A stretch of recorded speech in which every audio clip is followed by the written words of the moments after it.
morning, so I kind of just let you guys go on and chit chat. It was kind of nice this morning. Well, not that it's not nice when there's a lot of people here, but it's more crowded. Yeah, nice to see ya. Hi.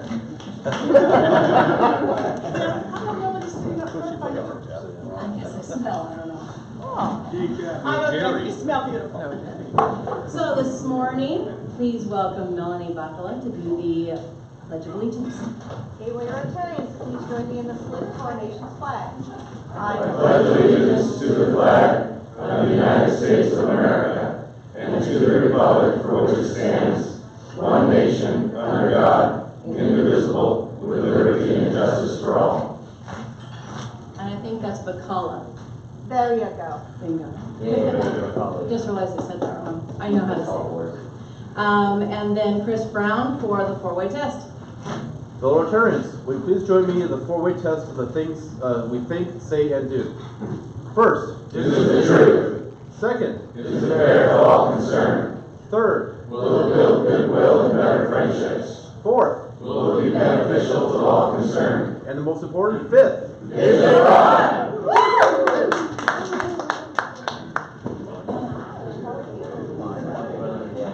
Are there any visiting Rotarians this morning?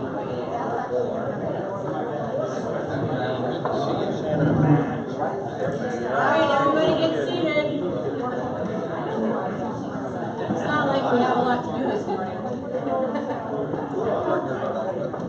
Ramiro, you have a guest. Yes, I do. Right here, I have Mark Daly.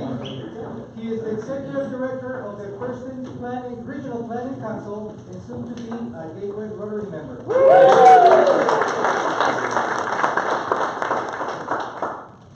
Tim Brannick, you have a guest. I do. Mr. Mark Harris. We used to work together in the state patrol, and he's here second visit, and plans on becoming a member. He's got an application.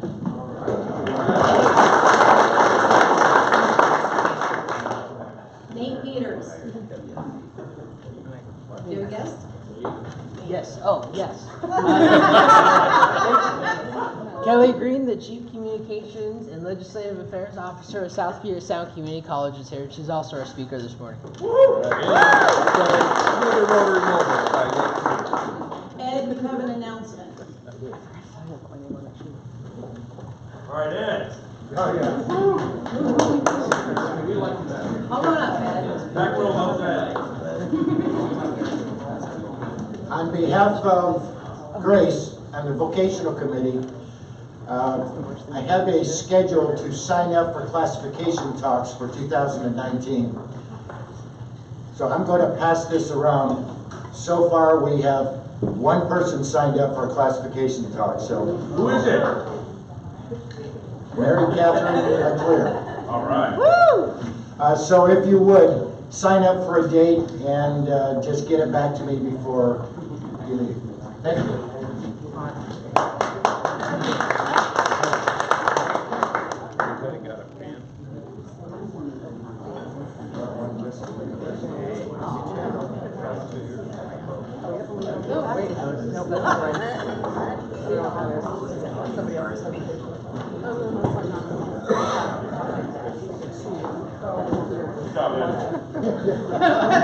He's already been announced.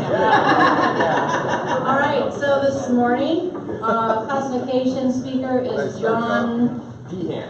Dehan. Yes. All right, come on up. Everybody welcome John.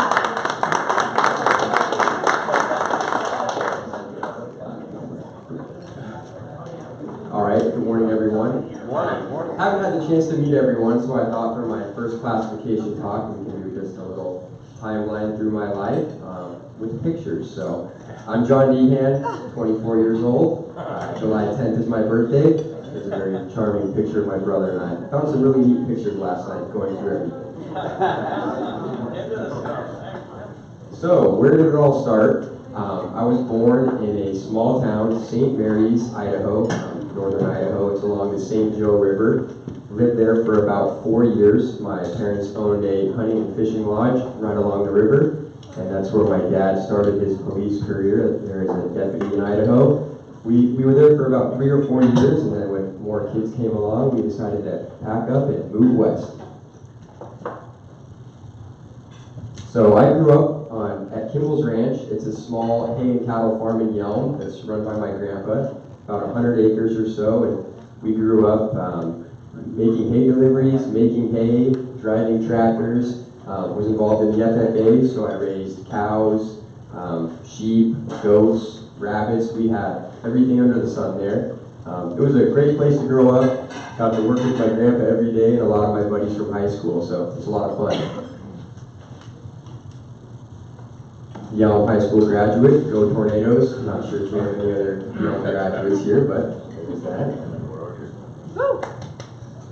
And my alma mater is Central Washington University. I graduated 2 years ago. I didn't see Skip Hauser in the audience, but I lived with his son Trevor. So Skip was not only our landlord, but he was our attorney on retainer. So I saved those pictures. They're not on here, but yeah, had a great time at Central. Was involved in various things. I have a political sign there in the middle. I was the executive vice president for our student government, and that was a lot of fun. Graduated with a business administration degree, specializing in finance with a minor in economics. So great 4 years. Some pictures of my family. Very fortunate. Have a very close-knit family. Younger brother Matt and younger sister Nikki. We're all 2 years apart. Last week, my brother graduated from St. Martin's University, and my sister still attends there. Pictures of vacation there in the bottom right. That's the gala this year. A couple of Christmas parties, and then on the left there, we just got back from Mexico last month. So, this is my girlfriend Danielle. She lives in Seattle, so I'm making that commute up and down I-5 a couple times a week, unfortunately. But long story, but we have known each other probably about half our life. We've been officially together for about 3 years, somewhere in that neck of the woods. We actually met on family vacation in Mexico, of all places, and our families became friends, and we kept going back there every year.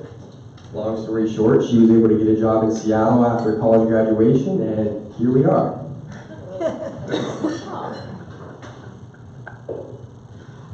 So what are my hobbies? Probably the biggest one is skiing. I love snow skiing. We're just talking to Jonathan. We're excited that the mountains have snow, and we'll be getting up to White Pass hopefully next week. There's a picture. Started out as just a young kid. My mom had me on the rope tow when I was like 4 years old, and she was skiing behind me. So it's hopefully something I'll do for the rest of my life. Growing up on a farm, you did everything outdoors. Hunting, fishing, driving tractors, riding dirt bikes, love shooting guns, hunting elk on the farm, hunting ducks. This one at the bottom right here, I was fortunate I got an elk this year, a nice 5x5, so getting that made into jerky and pepperoni. And then the one on the left, I also got one last year, so hopefully I can continue the streak and get another one next year. Some more pictures of my girlfriend and I. Fun fact, her cousin is a pitcher for the Chicago Cubs. So we get to go to Cubs games every year, and it was really cool. This year we got to go out onto the field and hang out with players, and it was probably the favorite vacation to date, so go Cubs.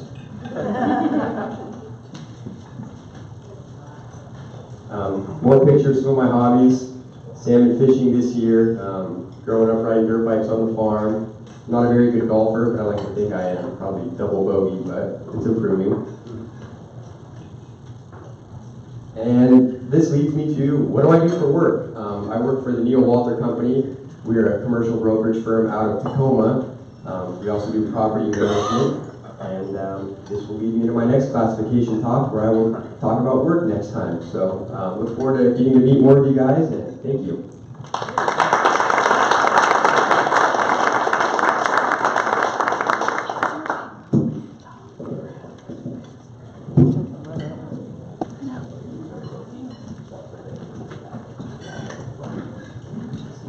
Everyone, my name's Shannon. If I haven't met you, I'm a new member, but I have the pleasure of introducing our speaker this morning, Kelly Green.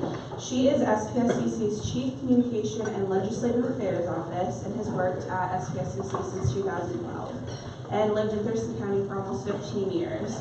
In addition to her work at the college, she serves on the boards of the Visitors and Convention Bureau, Leadership Thurston County, and helps lead the Expanding Your Horizons Conference. Welcome, Kelly.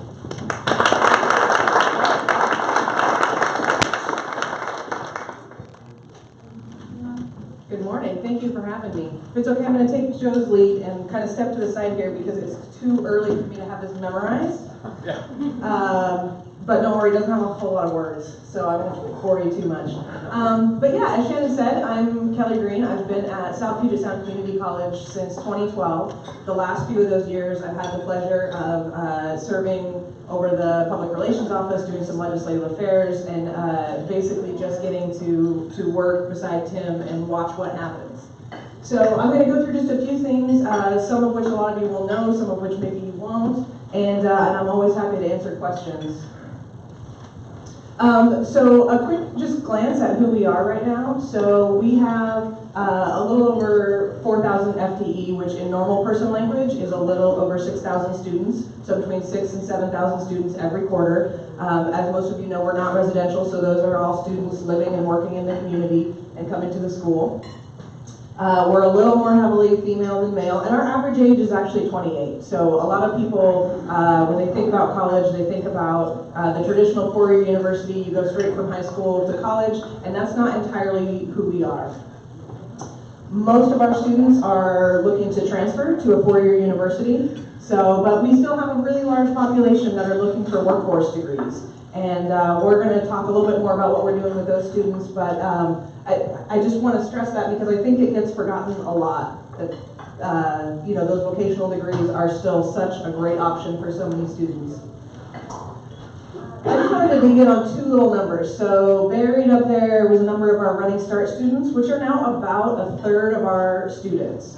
So for those of you who don't know, Running Start is a dual credit option where students attending local high schools are simultaneously enrolled in SPSCC. They take classes at SPSCC, and then they can earn credits that get them both their completed high school diploma and their college degree. So we have a lot of students every year walking across our graduation stage. They're 18, 19 years old, getting both of those degrees and then ready to transfer as juniors to four-year universities. And then, as I said before, about half of our students are looking to transfer anyway. So from that, 39% of students who are graduating from four-year universities in Washington are starting at community and technical colleges. So there's 34 community and technical colleges around the state, and we are doing a heck of a lot in terms of preparing students to go to these four-year universities and get their four-year degrees. So I just like to share that number. So what's going on right now? I know I was here a few weeks ago and you had the pleasure of hearing Frank Cadeo speak. So brewing and distilling is probably our most visible thing happening right now. We did officially sign a lease in December. Yay! It's not as exciting for a lot of people, but when you work with OFM a lot, getting a lease signed is a big deal. So that lease is signed. Construction of the craft district over in Tumwater is going to start any moment now, and I don't want to give predictions as to when it's going to be done, but just to say we're really excited to have a permanent home for our program. The students this year have been just a fabulous group to work with, and Frank is really excited to be able to expand that into a permanent location. Lacey, so right over here in Lacey, I'm guessing a lot of you, thank you. Mike is really excited about Lacey. A lot of you have probably been to events on our Lacey campus, and for the most part what you've seen there is that very first big building that faces the street, and that was really the only building that was quote-unquote done. But little known secret was there was a big building behind there that actually had a program in it before we opened Lacey 1. So the really sexy name is Lacey 3. But basically, our advanced manufacturing program has been back in that building for a number of years, and finally this year we were able to go in, remodel the building, both interior and exterior, so it looks like a nicer building. But also, we wanted to get it ready to get our architecture, engineering, and construction technology program in there. So there's 2 floors to that building. We were only using 1, and now we're going to be able to have these 2 programs together that do a ton of work together and really support each other's curriculum. That construction is wrapping up in the next few weeks. We're not going to move the AECT program until the fall, just because it's a little disruptive to up and move a program in the middle of the school year. But we'll have a big sort of celebration in the fall when we can get all of those students in there and ready to go fall quarter. Yum!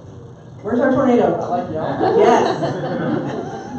So, y'all have been an unbelievable partner for us this year.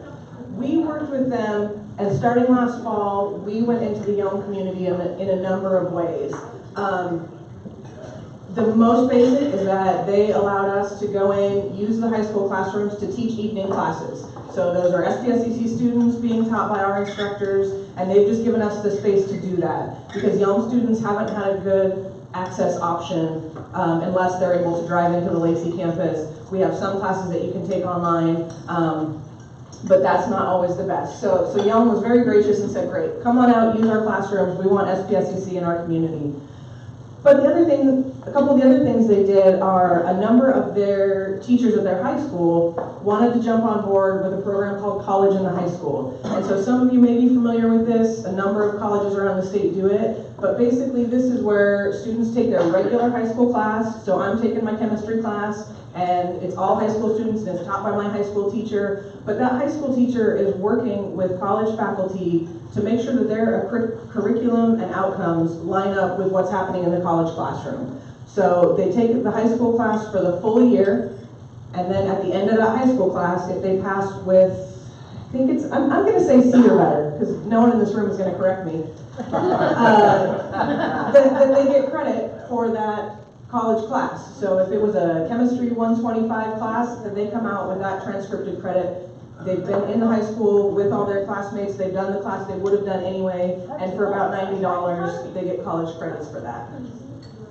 And then the third thing that we did out there is there's a statewide program called High School 21 Plus. And what it is an opportunity for adults to complete their high school diploma. So it's not GED, you're getting your actual high school diploma, and it's an amazing program that really looks at, okay, where were you when you left high school? What have you done since that should apply for some of those credits? So you've worked jobs, you've lived your life, you've done your things. Those should be recognized as getting you some of the knowledge you would have gotten from high school, and then whatever that gap is, let's finish those classes. So again, Young was unbelievably supportive of this. They went out and they got their local YMCA to come and provide childcare for students doing this High School 21 Plus program. They gave us space in their extension school, and out of the first 24 students who enrolled in that class this quarter, 15 of them got their high school diploma in less than 3 months. So that was a huge, huge, huge thing for those students. And what I heard from those students, because I got to go out, they did the photo here is they got to do a little graduation ceremony at the school board meeting or a recognition. And what I heard from those students was, this was such a good program. I've got my brother doing it next quarter. I've got my kid doing it next quarter. I've got my mom doing it next quarter. So they really, really are thriving in that program and have been excited about it. So Young, like I say, has just been an awesome partner. We're going to have some continuing education classes starting out there in January. So we're just really looking forward to ways that we can continue to build on this partnership. Our long-term goal will be to offer for students out there to be able to get a full AA degree out in Young. We're some years away from that, but we're just going to keep working towards it, and we're really happy with how it's gone so far. One of the next big things happening on our Olympia campus is that a couple of years ago, our students said, you know, we really need better health and fitness options. I don't know how many of you have been to our gym, but if you have, you may not remember it because it's not a particularly impressive gym.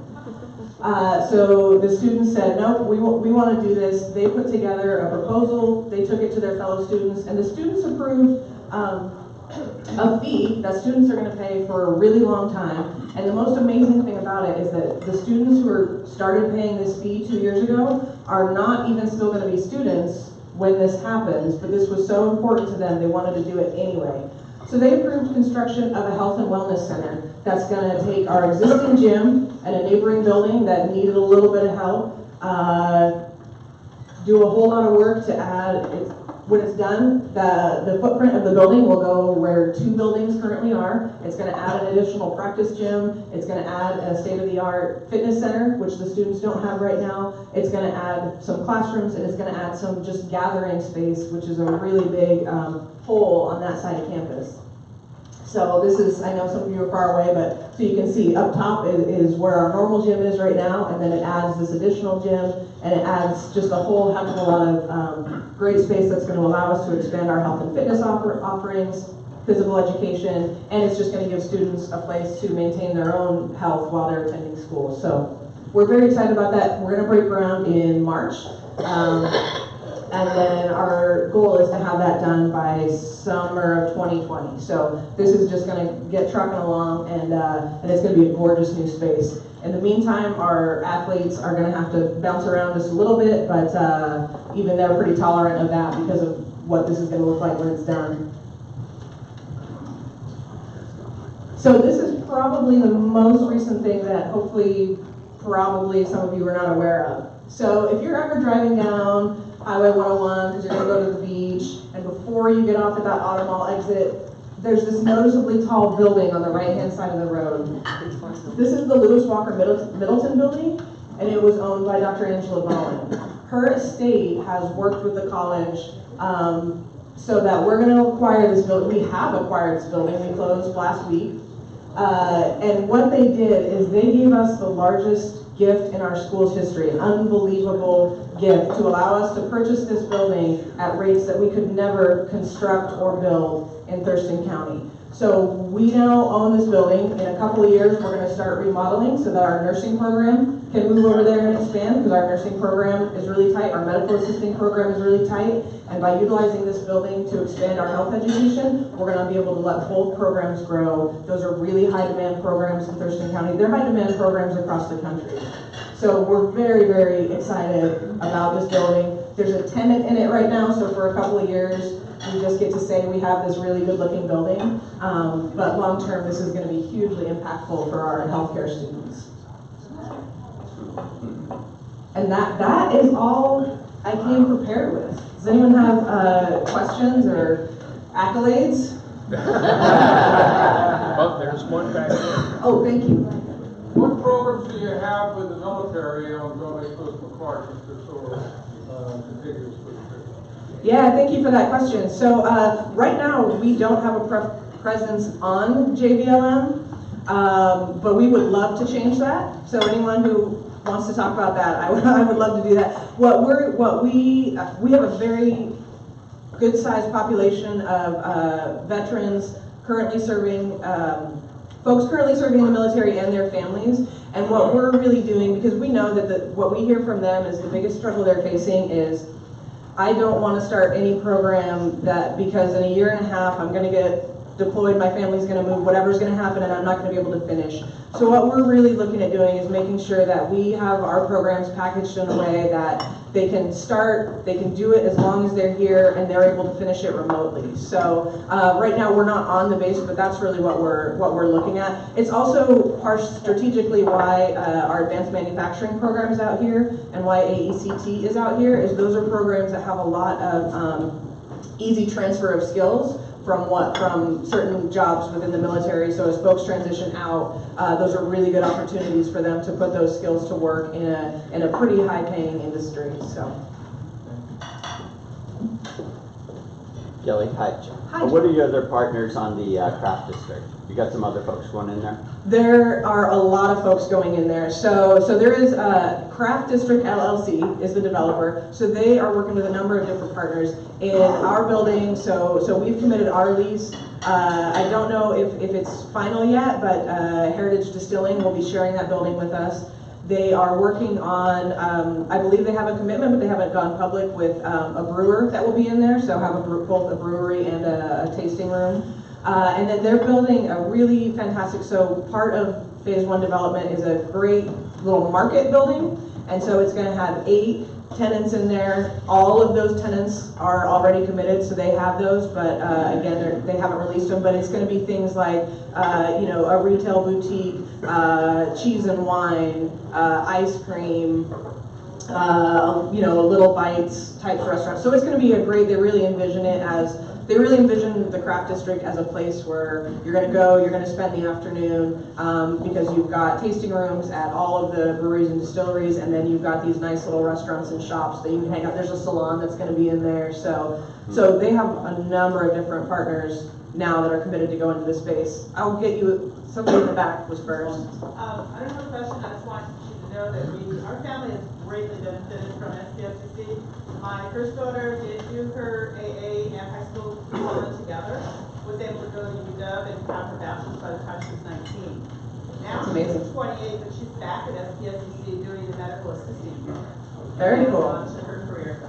And then my other daughter also has done the SPSCC Running Start, and so because she was able to do the Running Start, most of her prerequisites for ultrasound program or radiology program have transferred over, so she has less prereqs to do before she gets into that program, because it all counted from her Running Start program, which is very awesome. Awesome, thank you. Clipper Nation Rising. Shannon, you know this, right? Mike? Most people in this room know that we started the Brats, Brews, and Dans at your campus in Olympia, great partnership. But they don't know about other nonprofits like Miss Thurston County and such. Maybe you could touch base on that. Yeah, I'm happy to talk about that. So one of the things that we feel is really important for the college is that you've got a certain portion of the community who's going to come to the college because of the educational offerings. So whether they're credit, not credit, whatever that is. But we feel like we have this beautiful campus that a big part of our mission should be helping the community access that campus in whatever way they need to. So what Mike was referring to is we have our Performing Arts Center, which you know, we do presentations, the community does, but we also have programs like Miss Thurston County come in and do their pageant there. We have the Thurston County naturalization ceremonies happen there, you know, I think it's 2 times a year, whenever those happen. It's really a space that we try to get the community to come and do things there. I mean, it's a beautiful auditorium. There's no reason that it can't be utilized by the community. And then, as I said earlier, a lot of you have probably been to our Lacey campus, where you know, we have that big event center, which was built very intentionally. I mean, we could have used more classroom space over there, but we really wanted that to be a space where the community can get together and do what they need, whether they need to do trainings, fundraising, dinners, any of that kind of stuff. So yeah, we work with a lot of community partners in terms of sponsoring and helping some things come there, and then we have just become the home of a lot of community events, and we're really happy about that, because it just, like I said, it gives people an opportunity to see the campus, see the college, and understand this resource that a lot of them didn't know was there. I know some of the community colleges in the state have dropped community from their name and are starting to offer baccalaureate. Is there any plans to do that at South Puget Sound? Doug, no. So there was 2 questions there. Dropping the community from the name, there's not an immediate plan to do that. It's anyone who's ever gone through even a name change at their business knows what that means. I mean, there's philosophical reasons for it, I get it, but just the logistics of it are extremely difficult. And for us, you know, yeah, a lot of schools do it. For us, we feel like that community is a huge part of what we are. I mean, we are a community college, and I think some schools have done it because they feel like there's a little bit of a stigma or a little bit of that junior college thing, and that we just haven't experienced that. So plans for that, no, we're not. Bachelor's degrees, maybe. So what a lot of the community colleges have done is they do applied bachelor's degrees, so something like computer science, that you're doing a 4-year degree focused on the technical aspects of computer science. The programs that, the 4-year degrees that have popped up, those schools are working really closely with their 4-year partners to ensure that they're not duplicating a degree that already exists in the community, that it's not going to be a competition issue, but that it's a field that really needs more training than what's available. So at this point, we don't have, again, any immediate plans. Conversations pop up around brewing. So if you remember, Frank has a degree, a 4-year degree in fermentation. Okay. Anyway, so I mean, certainly that's a degree that is not being offered. Doesn't WSU locally. offer that? Yeah, WSU. How local is WSU, Tom? But anyway, so aspects of brewing, aspects of computer science may come down the road. The other thing, though, you opened this door, so I'm going to give a little plug for the fact that community colleges for about the last dozen years have continued to get less and less and less and less and less funding from the state. And some of us are finding ways to work with that, to be sustainable, to thrive. Some colleges are really struggling with that. And when you think about a four-year degree, it's much more expensive. We have to hire trained faculty, so we have to pay them more. We have to find them and pay them more. We have to have additional equipment. We have to have additional space. So it's not as simple as just opening up our classrooms to a longer degree. There's a lot of costs that go along with that. So someday there will probably be a conversation around that. It's not on the short-term horizon. So, yeah.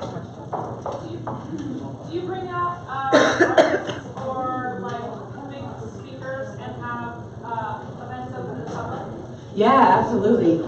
So we have, as I said before, in our Performing Arts Center, we have presentations of our own programs. So our orchestra show was almost sold out for their Christmas show. Our choir was fantastic. But we bring in a number of speakers.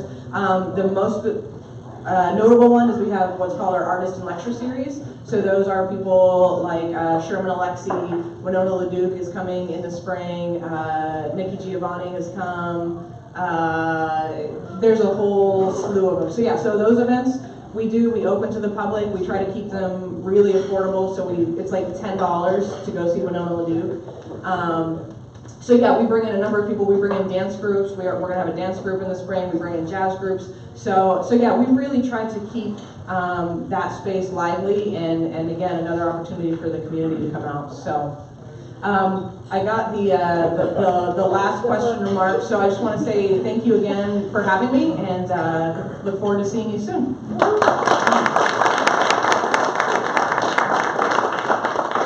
So at Gateway Rotary, we support a literacy project at Pleasant Glade Elementary, and the librarian there gives us a whole bunch of a list of books that they would like at the library. So we ask our speakers to sign, and then we donate a book to the library at Pleasant Glade. And we have chosen, and no offense, Medusa's Stony Stare. Somehow I feel like Shannon probably picked this. Actually, she did. Oh, okay.